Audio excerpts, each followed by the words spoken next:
Cindy Stuart. She is a former clerk of court and former member of the school board, and give her a big round of applause.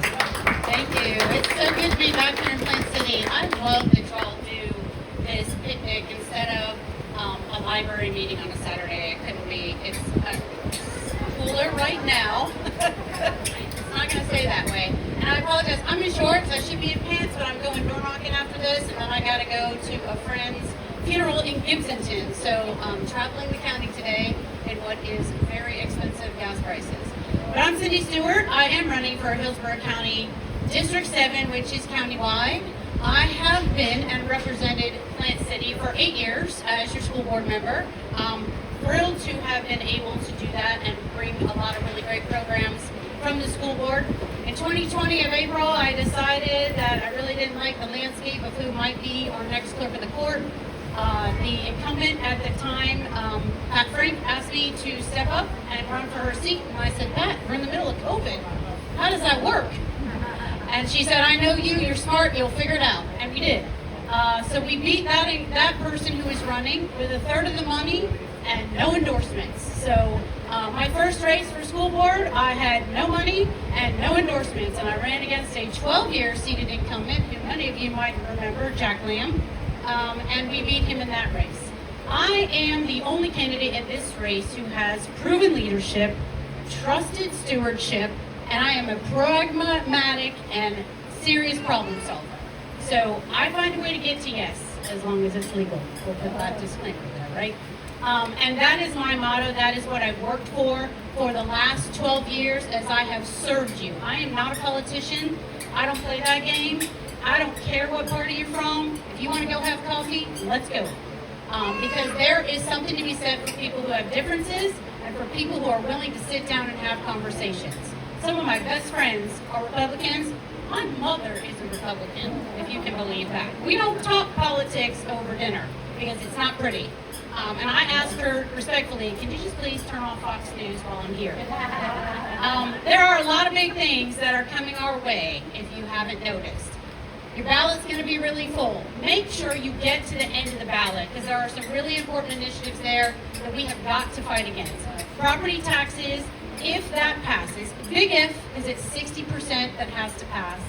If it passes, forget about having your picnic here next year at this park. Because my guess is this area will get closed down. The county will not have the funding to maintain a park like this and make sure that you can come and have a safe picnic. Or you'll pay for it. You want to drive into the parking lot and use the park, you're going to have to pay for it. Things like that. Libraries are going to get shut down. Their hours will be reduced. So all that vote by mail and registration stuff that we do at libraries is probably not going to happen. I have a sinking feeling that it may not pass, but what you can tell your neighbors about property tax, if you don't understand the bill, vote no. Vote no. You don't understand it. It's a rushed bill. It was put on the floor after 2 days with no debate. Angie Nixon clearly debated a little bit. But it is something that you don't understand. You should not vote for it.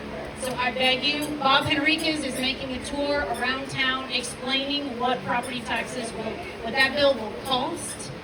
If you can get in front of him or have him come out and explain it to you, please invite him. He's been going to some of the caucuses. Public safety is another issue that will be affected by your property tax changes. You like having EMS come when you think you might be having a heart attack? Well, guess what? If they determine you're not having a heart attack, you're probably going to pay for that. You're not going to get the service. I would venture to say 75% of the calls that are made to EMS fire are not fire related. Hillsborough County is not on fire. So most of their calls are EMS related. They are your child's choking, your grandmother fell down, your mother fell down, you feel like you're having a heart attack, you might have broken your arm. Those things you're going to have to pay for. Or your wait time on those will be increased. It takes about $6 million right now to operate a fire station. Not build one. We can build them, but you gotta operate them. And that's $6 million out of the county budget. I have extensive experience dealing with the county budget, having been the clerk of the court and comptroller. My job as the clerk was to be the watchdog over spending for not only the county, but for every other constitutional.